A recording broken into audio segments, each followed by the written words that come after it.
So చాలా మంది AP Genco, Transco, discom jobs exams అయితే కంప్లీట్ చేశారు. సో సివిల్ దానికి మొన్న ఒకటి పెట్టేశాము, ఆ కట్ ఆఫ్ ఎంత ఉండేదానికి ఉంటుంది అని చెప్పేసి. అయితే ఇక నెక్స్ట్ అందరూ అడుగుతా ఉన్నారు, ఈ మెకానికల్ ఒకటి, ఎలక్ట్రానిక్స్ ఒకటి, టెలికామ్ ఒకటి.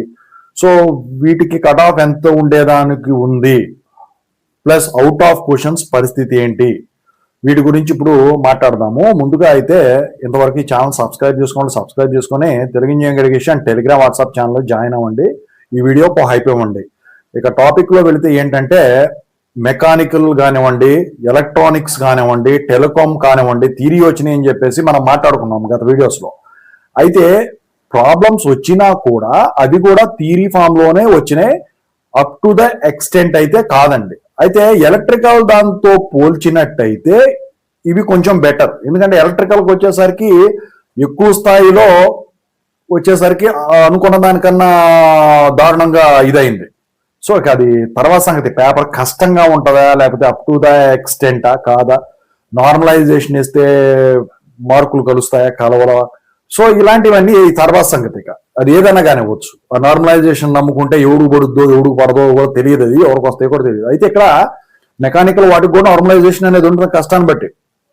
మెకానికల్ వచ్చేసరికి 2 పూట్ల జరిగింది, ఉదయం మధ్యాహ్నం. ఇక ఈ ఈసీఈ టెలికామ్ 2 పూట్ల జరిగింది. అయితే ఇక్కడ ఏంటంటే ఇవి వచ్చేసరికి మెకానికల్లో మనం మాట్లాడుకున్నాం గత వీడియోస్ లో, కౌంట్ అనేది కంపేర్ టు ట్రిపుల్ ఈ చాలా తక్కువే అది కూడా.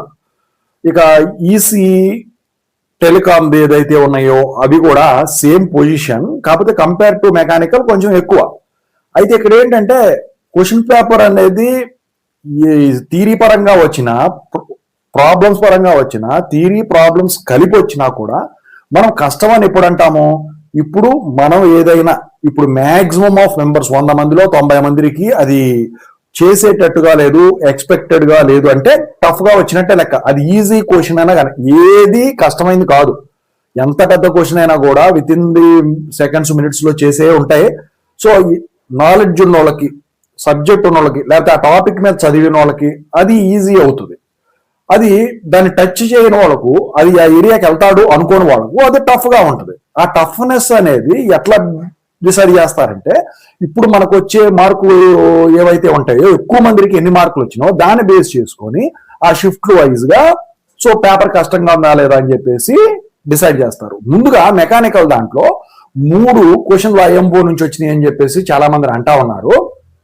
అయితే ఇక్కడ ఏంటంటే అండి, ఈ ఇంజనీరింగ్ అనేది అండి మహాసముద్రం అండి. అయితే మీకు మెకానికల్కి సంబంధించిన ఓడ్ కానీ ఏదైనా కానీ దాంట్లో ఉన్నట్టయితే మీకు ఆ క్వశ్చన్కి కన్సిడరేషన్ లోకే పోతుంది. కాకపోతే అదే క్వశ్చన్ ఇప్పుడు ఫ్లోక్ లో పెట్టేస్తారు కాబట్టి అది తెలియదు కాబట్టి ఎక్కువ శాతం మంది తప్పులు వచ్చింది అనుకోండి, ఆ క్వశ్చన్ టఫెస్ట్ కింద కన్సిడర్ చేసి నార్మలైజేషన్ అనేది దానికి అప్లై అవుతాం అయితే జరుగుతుంది. అది ఏదైనా ఏ బ్రాంచ్ అయినా కావచ్చు.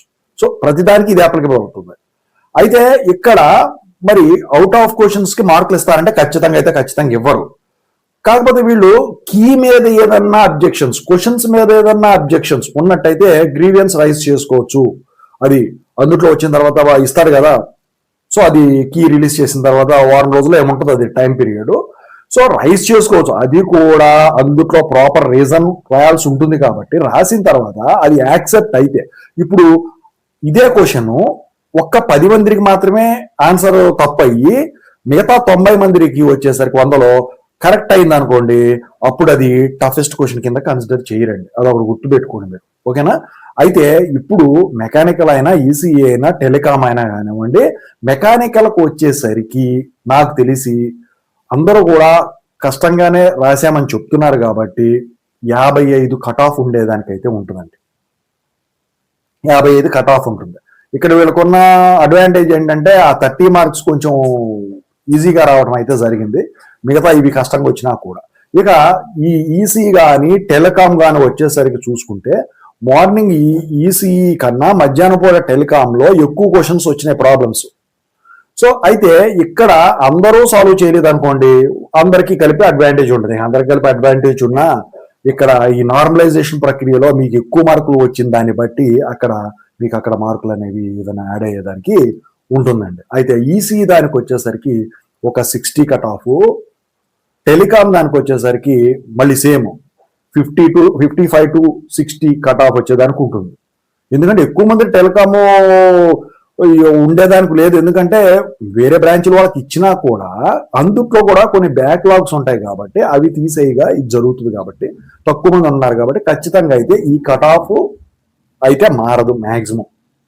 సో 80 ఉంటాయి, 90 ఉంటాయి, అది పోయిందండి. అది స్టాండర్డ్ క్వశ్చన్స్ ఇచ్చినప్పుడు అప్పుడు ఏంటంటే ఖచ్చితంగా ఇంతమందికి ఇన్ని వస్తానే అని చెప్పి. ఇప్పుడు ఫర్ ఎగ్జాంపుల్ మన మాక్ టెస్ట్ చూసుకున్నాం. మాక్ టెస్ట్ చూసుకుంటే కొంతమందికి 100 కూడా వచ్చినాయి, కొంతమందికి 90 వచ్చినాయి. సో ఆ ప్రాసెస్ లో ఉంటే గనక కట్ ఆఫ్ 80లో 90లో బేస్డ్ ఆన్ దట్. ఎందుకంటే చాలా మంది ఇప్పుడు చాలా పోస్టులు ఉన్నాయి, 680 670 పోస్టులు ఉన్నాయి అంటున్నారు, కానీ బ్రాంచెస్ వైజ్ గా విడగొట్టారా, మళ్ళీ కేటగిరీ వైజ్ విడగొట్టారా, జోన్ల వైజ్ గా విడగొట్టారా, లోకల్ నాన్ లోకల్ అంటారు కదా వాటి వైజ్ గా విడగొట్టారా.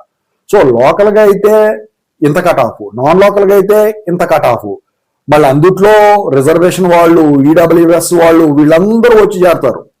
సో దాని పరంగా కూడా విడగొట్టుకోవాలి. అయితే మీరు అప్లికేషన్ పెట్టేటప్పుడు దానికి చాయిస్ మిమ్మల్ని అడిగారు, ఆప్షన్స్ పెట్టుకోమని చెప్పేసి ప్రిఫరెన్సెస్ అని.